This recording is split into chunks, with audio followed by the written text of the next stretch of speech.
Hello, in between. Merry Christmas and Happy New Year. It's me, Scott, on a Tuesday night. And this is All Things Hypnosis, like we do every Tuesday. Before we get into anything else, I just wanted to share with all of you my Christmas card. Because, you know, it is Christmas time and all that, and this is me, my wife, and my dog. Just wishing you a Merry Christmas. And one of the other fun reasons I posted this is because today is going to be a fun arts and crafts video kind of day. So we're going to have a multimedia presentation. So I just decided to start with that and let that go away. So here we go. Before I get too far into the topics and all that, a couple housekeeping notes. One, you guys have about 24 to 48 hours to get the discount for HypnoThoughts Live. We have, the price goes up January 1st, so you've got about a day to take care of that. And that's all going really well. It's a lot of fun. Mark Savard's giving free tickets to his show.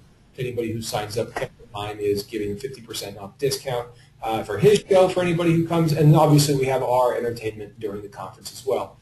So we've got a lot of stuff there, and then obviously the presenters and presentations pre and post and all that sort of speak for themselves, and you guys have seen that on the website. The other things to mention, here's a fun one. The new HPTI class begins in about a week. The new class on how to run stop smoking seminars and stop smoking programs in your office is, is the new class that we've got going, and that begins next month. And that next month starts in a couple days. So we've got that class going on. It's on the website. I'll pop that up. In fact, I'll pop that up right now while I'm thinking of it. That's this guy right here, as you can see. Quit the Stop Smoking Strategies. That starts in January. And you can see on my page here, in February, we've got Regression and Parts Therapy with Roy Hunter, and it goes on in March with NLP and Medical and Dental, and on. You can read the rest.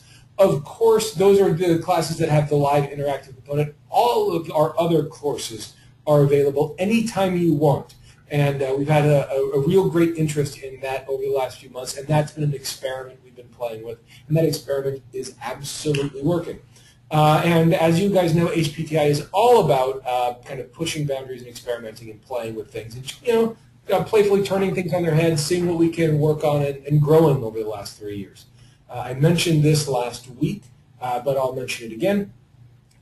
In early 2015, HPTI will be getting a new dedicated facility. HPTI has been run out of my office and Richard Clark's respective offices for the last few years, and we've been running trainings at a hotel. In the next few months, we've been looking, and in the next few months we should find the location that we want, and we will have a dedicated location, including spaces for interns. The other fun thing we have going on is we are pushing a number of our alumni and incorporating them in these plans. So we have guys like our co-valedictorian last year is going to be coming into my office starting a week from today to start seeing a bunch of my clients and building his own practice in this office so that I can dedicate more of my time to HPTI.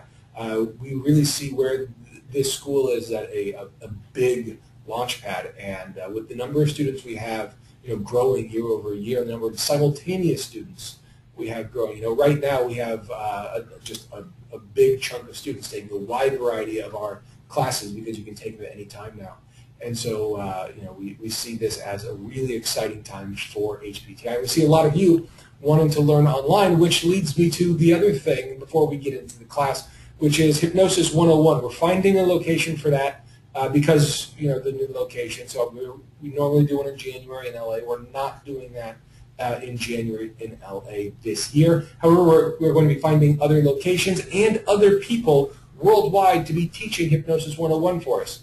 So that's something that we've just started contacting people. So if you're watching this recording or in the room and you haven't been contacted yet, don't take it personally. Richard and I just finalized our vision for it today, and so that's something we're doing too, which means more places for people who've been learning hypnosis online to get hands-on training that is structured around being more affordable and focusing on interactive education of the hands-on technique, so that you've learned all the book learning and watching the videos and understanding the history online, and then you go to courses that are designed to be hands-on for people who already know exactly what you know. We think that's what's called blended education, and it is by many experts in the field of education. They say that's the future of learning is going to be blended education. So that's or blended learning, and that's the direction HPTI is headed, effective immediately. So all that is very cool. All that's very fun. We're really excited about all of it. And now that all that's out of the way, let's get down to class tonight. There's some people who've been asking me questions via the email. Some of you guys watch the recordings later just because logistically you can't be here on a Tuesday night, and that's absolutely fine. And so you guys have been sending me emails. Admissions@hpti.org is a great place to send those. You can also send them just to me through Facebook, or HypnoThoughts are obviously great places to get in touch with me. So some of you have been doing that, and there's something I want to talk about today that led me to, like I said, arts and crafts time. And it's a set of things that I want to show and just kind of discuss with you. And the first and the last one both relate to cooking. And you guys know I use that cook versus chef metaphor often, especially in Hypnosis 100. And people really don't appreciate what it takes to be a great chef. I know a couple things about cooking. Richard Clark knows more things than I do about cooking because he's been paid to cook before, and I have not. Richard Vongard, I think, knows even more than either of us. But none of us are true chefs. And some of you guys have seen that show Iron Chef. I talked about it in Hypnosis 100, and I wanted to show you guys a picture that really encapsulates to me a very simple, behind-the-scenes look at what a chef is really like. This is Chef Morimoto's knife. Now, Chef Morimoto is an Iron Chef. He has a number of restaurants. I've eaten at one of his restaurants, and it was incredible. Now, this is the exact same knife, or the exact same size knife, just over the course of a year. Look at the handle, look at the size of the blade, from the sharpening and the effort he puts into cooking. That's what happens to one knife over the course of a year of being him. That's what he's doing to steel and wood while making food. That's amazing to me. That picture, to me, is what it takes to succeed. That picture is beautiful. That picture shows effort. Look at what he's doing to steel and wood over the course of a year. And you guys can see that, right? Yeah, that's amazing. Okay, good. I'm glad you can see it. Yeah, it's just remarkable to me that you take a knife and in 1 year you kept it so sharp, and you've been working with it with your hands so much that that's what happens to it. That's what it takes to be successful as an entrepreneur. And a hypnotist is an entrepreneur. Make no mistake about it. That's where we're going. And when we're looking at Ghost of Christmas Past, Ghost of Christmas Future, we're looking at the year that lies ahead for all of us. What are you going to put that much effort into? Over the last 12 months, over the last 52 weeks, what did you do that hard? Because that's a guy who's already a millionaire. That's a guy who's already got all the awards. That's the guy who has every reason to put his feet up and just tell other people what to do. That's a guy who's still working hard, and that's the kind of guy who succeeds. And that's what I want to impress upon you. That's beautiful. That's beautiful. I want you to be able to do that with your tools because, in very many ways, those chefs are artists, right? I mean, it's a true art, and you look at the art that those guys are putting out, and those are the tools of his craft, and what are yours? Is it your voice? Is it your inductions? Is it your scripts? Is it your processes? Is it your education? What tools are you working as hard as Chef Morimoto is working his blades? So that's the piece I want to start on. And I just want to kind of leave that there for a moment and really think about that and dig into it a little bit. Because, oh, I'm going to mute you. I hear that. No problem. So I talk to hypnotists all the time, and I like them. They're my friends, they're my colleagues, they're my peers. And I talk to hypnotists all the time who want to know what the secret is to being successful. And some of them have been in the business for a decade. Some of them have just taken their first intro class. What's the secret to being successful? The answer is those knives. It's effort. It's just effort. That's it. It's just effort. Sure, there's talent involved. Sure, there's skill involved. Sure, there's art involved. Sure, there's, being smart or being talented or any of those things. Yes. But at the end of the day, the most talented people are also the ones who put in the effort. It's that whole Malcolm Gladwell 10,000 hours thing, right? That is where I want to be inspired. And I hope that inspires you, because I want to jump to the next one. And the next one has audio and video. And it's about Mozart, because I want to talk about music, because music is obviously an art. And people say you can't learn online because hypnosis is an art. Well, you learn cooking online, and you can learn music online. And so this is another way to learn online. It's hypnosis. But we've talked about that before, so I don't need to preach to the choir. That's why you guys are here. But I want to talk about Mozart. And there's a movie called Amadeus that is about Mozart. But interestingly, the narrator of the movie is a guy who is another composer, who is, a peer of Mozart's, but just wasn't as good. I mean, he was a talented guy. He was a very talented guy. And his name was Salieri. And Salieri was, a well-known composer at the time. It's a real guy. But in the movie, for some reason, they decided to make him a little more jealous of Mozart. And it's rare in movies that the guy with less talent and who's less competent gets to be the narrator. But that's the voice of this, is the voice of appreciation and envy. And I'll just play it, and then we'll talk about it. I know this seems a little silly. You guys can see this? Good. All right. Someone let me know if you can not hear this. Nothing.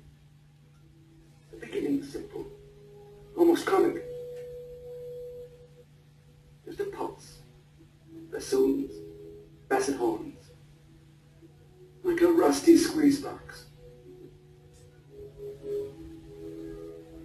And then, suddenly, high above it, an oboe. A single note hanging there, unwavering, until a clarinet took it over,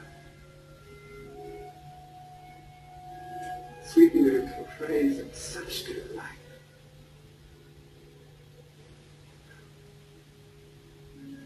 This was no composition by a performing monkey. This was a music I'd never heard. Filled with such longing, such unfulfillable longing. It seemed to me that I was hearing the voice of God. Hear me. That. I like music. I even like a little classical music. I've got my Pandora stations on my phone and my computer. I've got a Yo-Yo Ma station so I can feel smart sometimes, but I don't know music like that. I don't know cooking like that either, but I know hypnosis like that. I think I do. I've been in this profession for 15 years, which is not a short amount of time. Some of you, watching this right now have been in the profession longer. And a couple of people probably have mentored me. But I've seen a lot of hypnosis. And because of Hypnosis 100, I have seen well over 100 intro to hypnosis videos. Hundreds of intro hypnotists over the course of my trainings in person and other places. I've watched people demonstrate the beginning of hypnosis, and I've watched some of the biggest names in the history of hypnosis. I've watched Orman McGill. I've met with him when he was alive. One of his last conferences where he was alive, I sat and I talked with the man. Gil Boynes and all these big, vaulted names for whatever reason. I've met with them and I've watched them work. And I love the idea of really appreciating next level skill.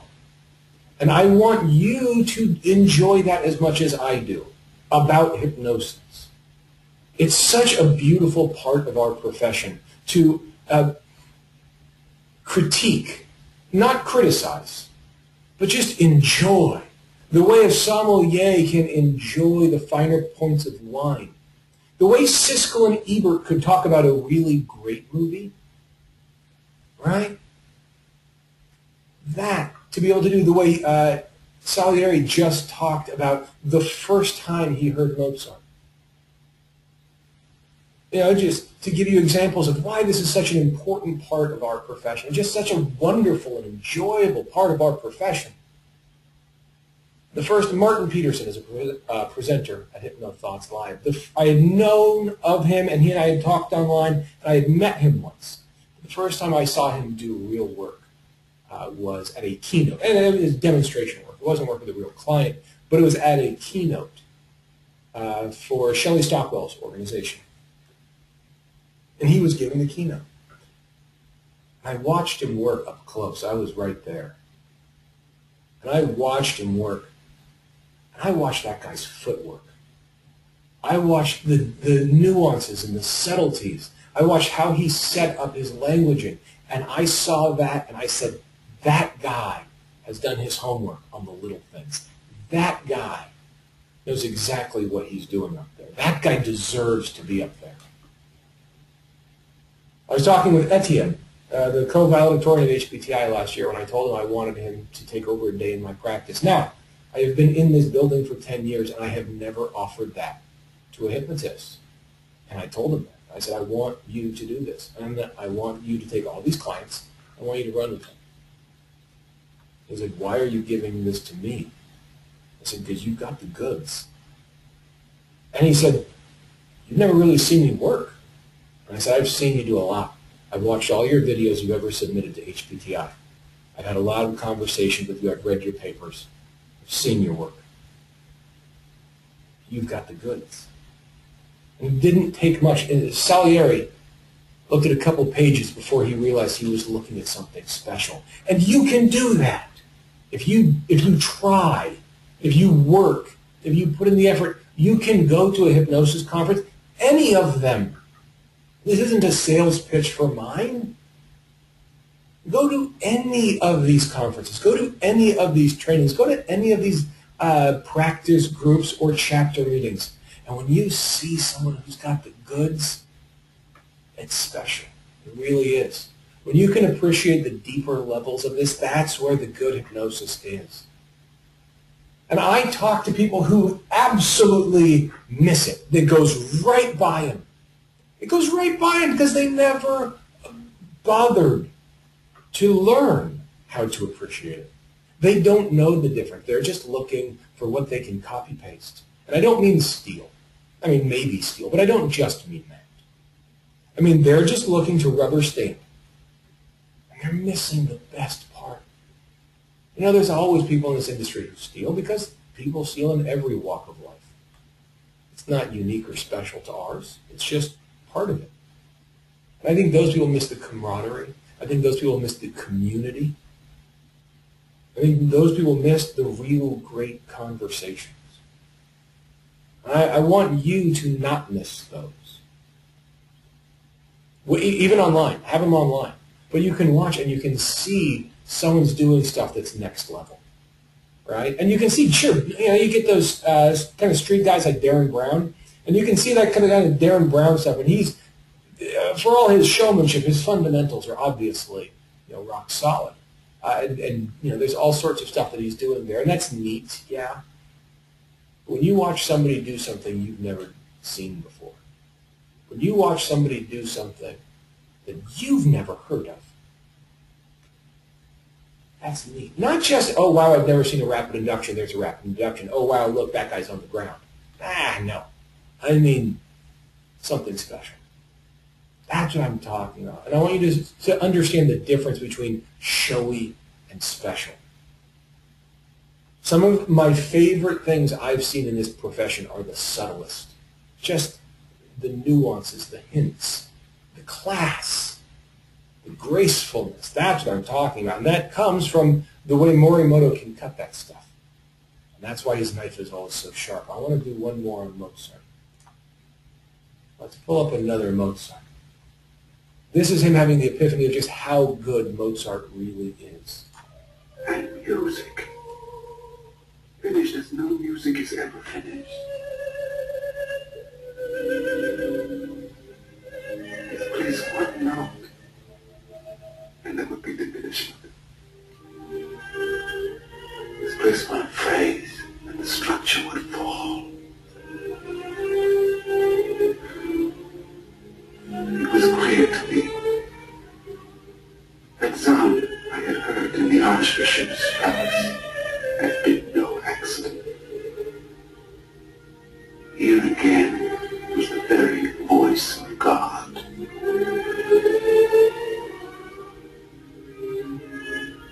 I was staring from the cage of those ridiculous ink strokes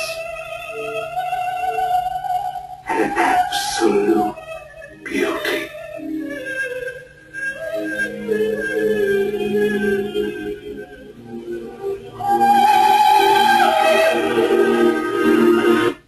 That's a good spot to stop. I was getting a little loud, but that's what I'm talking about. Can you do that? Can you look at a script? Can you look at an induction and see the beauty, to see the effort? I work in a lot of drug rehab centers. I run a lot of groups. I run about 7 groups a week. It's a lot. And one of the groups was asking me last night about what the hell I do for a living, because they can't really figure it out. Because I do a lot of Ericksonian stuff in some of the groups. And so when I'm doing a lot of Ericksonian stuff, we're not doing formal hypnosis, and we're talking about it. I'm talking about the stories that I have in the narrative structure. And some of these people I see for 90 days or even more, so they've heard a couple of the stories twice, and they're paying attention to things.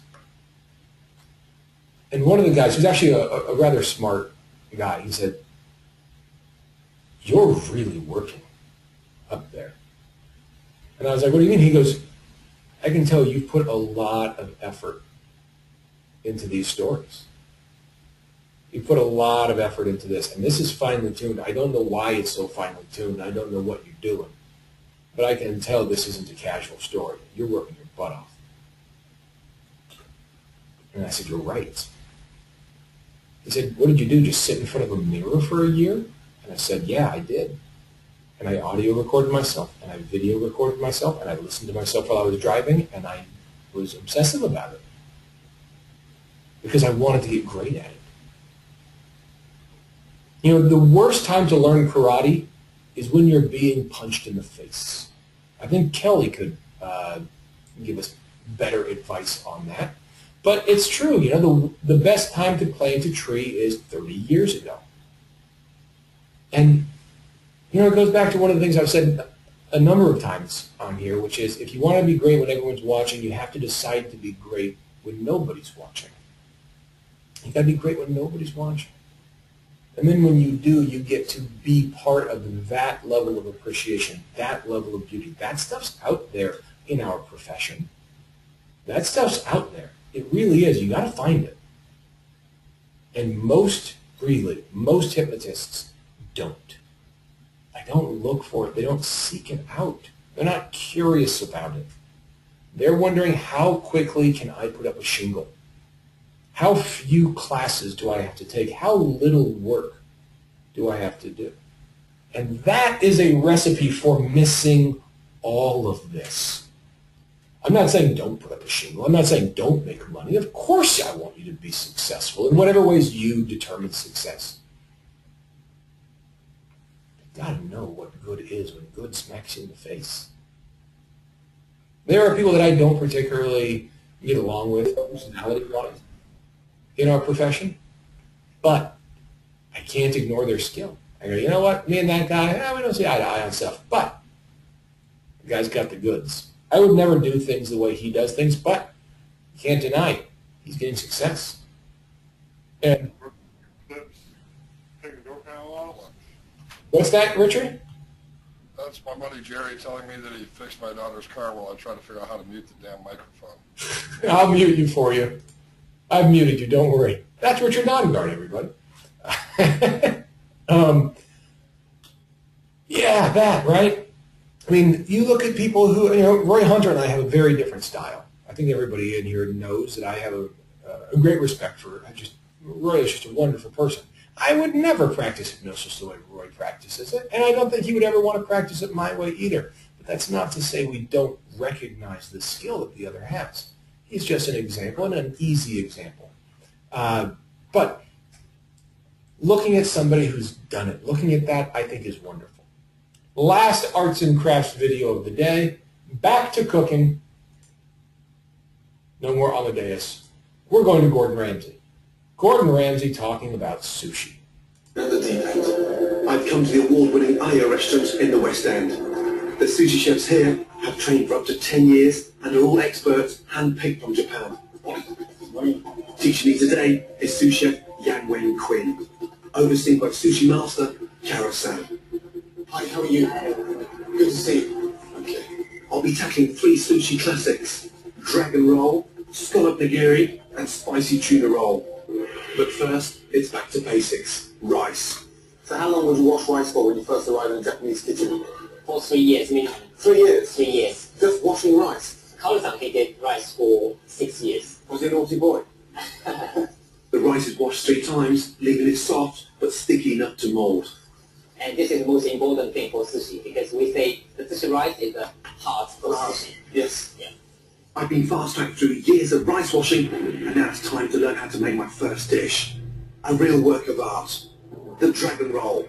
Avocado, eel, cucumber and salmon roe, intricately wrapped in seaweed paper called nori and rice. But there's one big catch. You have to do it within 2 minutes. Have to do within what? We'll just fly through this one 2 part. minutes. That's impossible to do that in 2 minutes. I've been told to copy Kara-san's every move. It's an amazing way of fanning out an avocado. Jesus Christ. Huh? Everything's so precise, everything's so... It's almost like it's in military fashion. Next step for Kara-san, the eel. But I'm still struggling with the basics. The rice sticks to your hands so quickly. Yes. Kara-san's almost finished. It's so precise. Bloody hell's bells. This is for one portion. One portion, yeah. I'm feeling slightly nervous because I feel for the first time in my cooking career after 21 years in the kitchen, I'm out of my depth. Jesus. In under 2 minutes, Kara-san's done, and I've only just begun.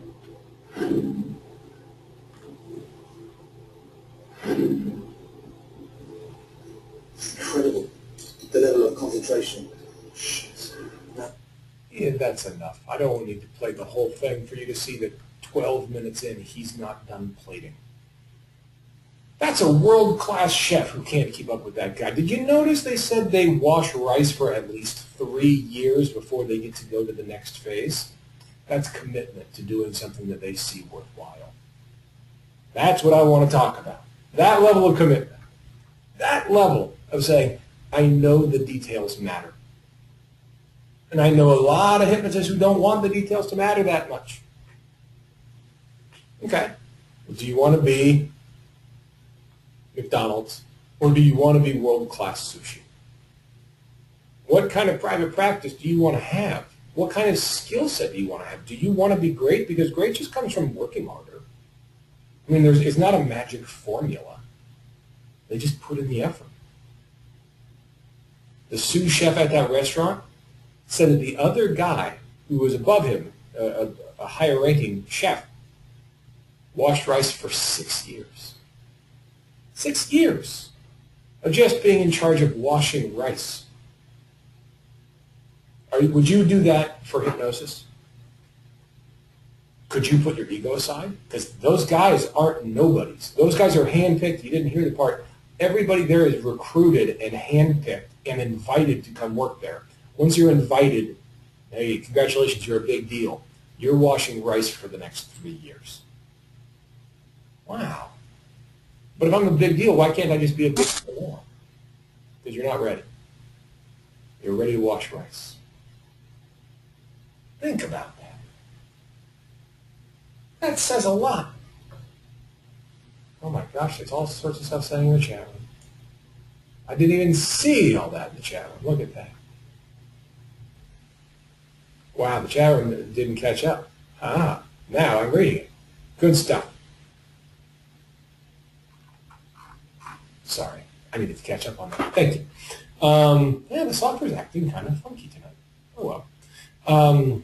Anyway, that's how the knife gets so dull, so small. And that's why he has to keep sharpening, because if it would get dull, you couldn't have cut the avocado like that. So you got to keep it extra sharp, all the work he's putting in. That's why Morimoto's knives look the way they do after only a year. We're coming up on a year. Coming up on New Year's resolutions, coming up on your phone ringing more than it usually does, coming up on a time to set good behaviors. We're lucky this year. New Year's Day is a holiday. That's on a Thursday. You have Friday, Saturday, Sunday. You could take a long weekend right now and set yourself up for a ton of success by just getting yourself in that right mindset. And sure, it takes a lot more than just a good mindset. It takes a whole lot of elbow grease. Richard was just in my office. Richard Clark was just in my office today, and he noticed when you sit at my desk, there are no cables visible. I have multiple computers and computer screens and all sorts of things and telephones and all that sort of stuff, and there are no cables visible. There's no computer on the ground. Everything just looks wide open and airy. You can see one cord going from the extension, from the outlet into a hidden space. It's about, I'm looking at it, it's about this long. That's what you can see of cables in the whole office for all the stuff I got going on. Why?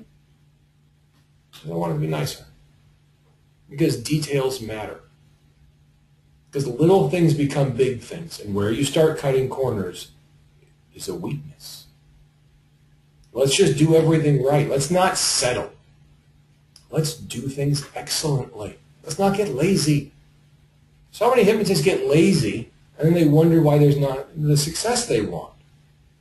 Like, well, you went to 50 hours of school and thought you'd make a career out of it. A career is not acquired in 50 years. A career is not even acquired in 50 days. A career is earned. Either you earn success or you don't. Now, I'm not saying there aren't variables in our lives. Of course there are variables in our lives. Of course there are challenges in our lives. Of course there are obstacles that we must overcome. And if you've been working hard, that makes those things easier to overcome. You're set up for that, all things being equal. And I know that all things aren't equal. See, Kelly knows it is all about the details. Little things matter. Little things do matter. Presentation matters. Apple got rich off making their things just nicer to open, right? Unboxing became an experience. These are the things that happen, right? Chipotle is making burritos that aren't incredibly different from a lot of other places, but they're getting rich because they've figured out the presentation, the details. It's just about getting this stuff right. It's about getting this stuff right. Hold yourself to a higher standard than you've been holding yourself to, and your clients won't have to. You watch those 3 videos and you look at that one picture, you look at those things, you say, is it worth it? Yeah, challenge oriented. Yes, exactly, Kelly.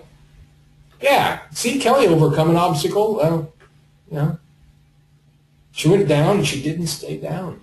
She literally went down and didn't stay down. When you're ready for it. When you're ready for it. When clients come into my office, they know I'm going to take care of them. They know I'm ready. I don't let phones ring. I don't have distractions. It's just you and me in a room. Clean, minimalist, simple, nice. And that's my reputation. You can get there. You can absolutely get there. And I didn't start there. I started with a worse office. I started with a worse wardrobe. I started with a worse location. I started with no office and no money. I just kept working and knowing I wasn't done. I kept working and knowing I wasn't done. And I kept watching the other hypnotists. I kept seeing pictures of their offices. I kept going to their offices. I kept talking to them on the phone. I kept talking to them on the internet. I just kept learning what they were doing differently than I was. and not saying, well, sure, it's easy for him. He's got a big practice. Well, how did he get that? Well, sure, it's easy for her. She's in a better location. Okay? There's no excuse. There's just excuses are for the people saying them, not for the people hearing them. Stop making excuses for yourself.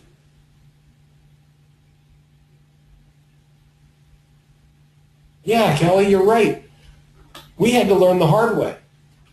We had to go out there and fail and find out what we did wrong. We had to go out there and find out why they didn't call back, or why they didn't book the appointment, or why we didn't get the result, or what to do when we didn't get the result. And we just want to make this easier on you guys so that you can learn better stuff and you can stand on our shoulders the way we stood on the shoulders of the people who came before us. And we'll keep standing on the shoulders of giants and get someplace better than we've been for the last couple decades. Because the last couple decades, we've been sitting remarkably still because we've been unwilling to wash rice. And we haven't really appreciated the special stuff. Yeah, see?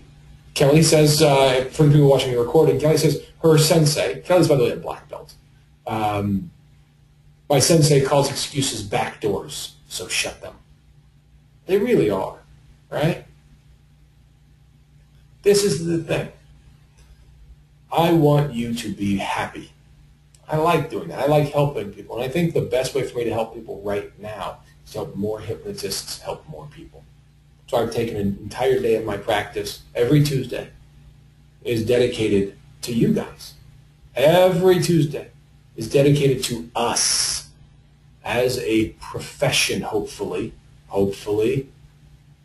I got in trouble a couple years ago for calling it an industry, not a profession. I tried to walk back and call it a profession, but it's just tough to do sometimes. But this is exciting. There's enough of us who are working hard. There's enough of us that can be inspirational. There's enough of us who can be inspired. There's enough of us out there. There really are. There's enough of you watching this live or recorded. Just stop being a dumbass. Just stop making excuses. We can do way more than make a living. Oh, man. We can do way more than make a living. Are you kidding? Our hourly rate and low overhead? Our hourly rate and low overhead mean we can make awesome money.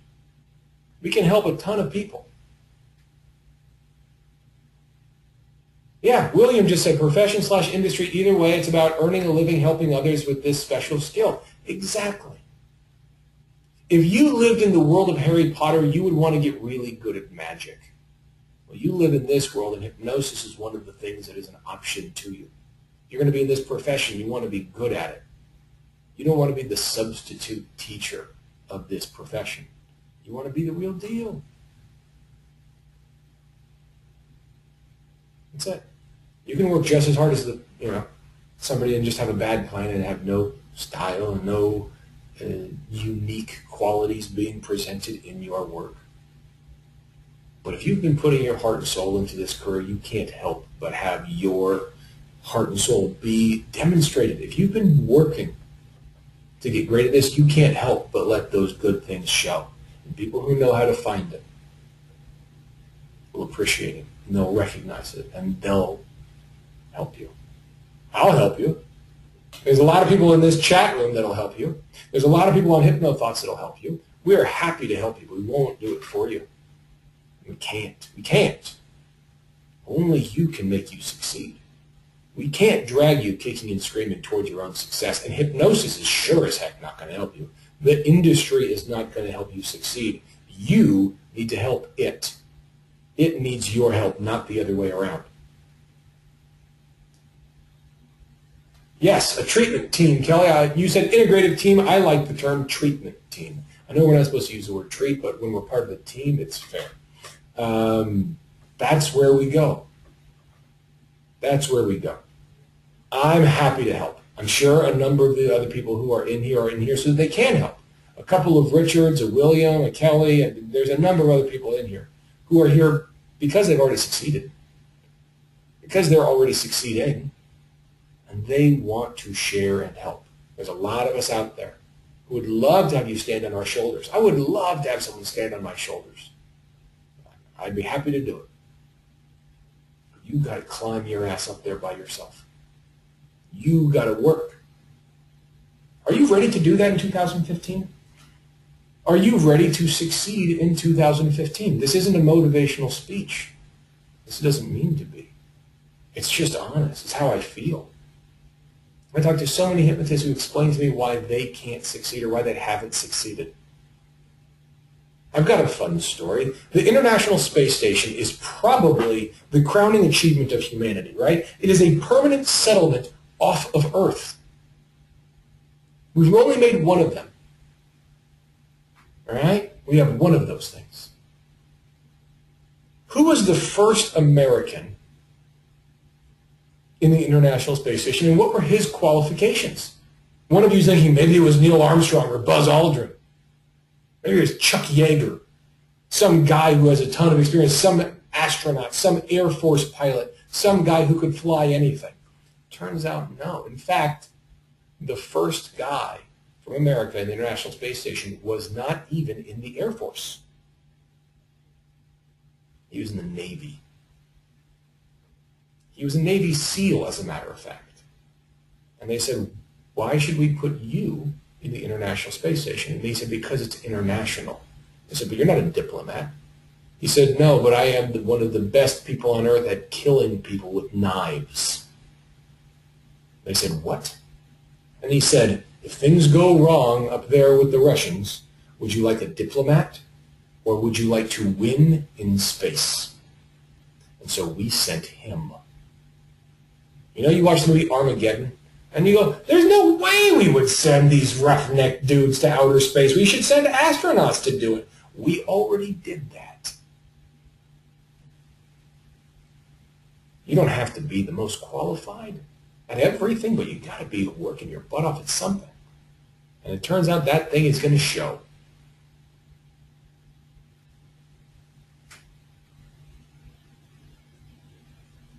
Yeah, William, you're right. This really is more of a sermon, isn't it? It sort of is. It wasn't John Candy as the first guy in space, although that would have been nice. He would have been weightless up there. That would have been funny. Yeah, so that, I mean, don't make excuses in 2015. Don't make excuses. Decide right now. Decide right now. It's not that you're always going to succeed. It's not that you're always going to succeed. It's that when you fall, you're going to get back up. And you're going to find what you can do better. You look. What thing did you do that hard? What are you doing that sincerely? Because if you do anything that well, success will find you. Happy New Year. Please tell everybody about this class.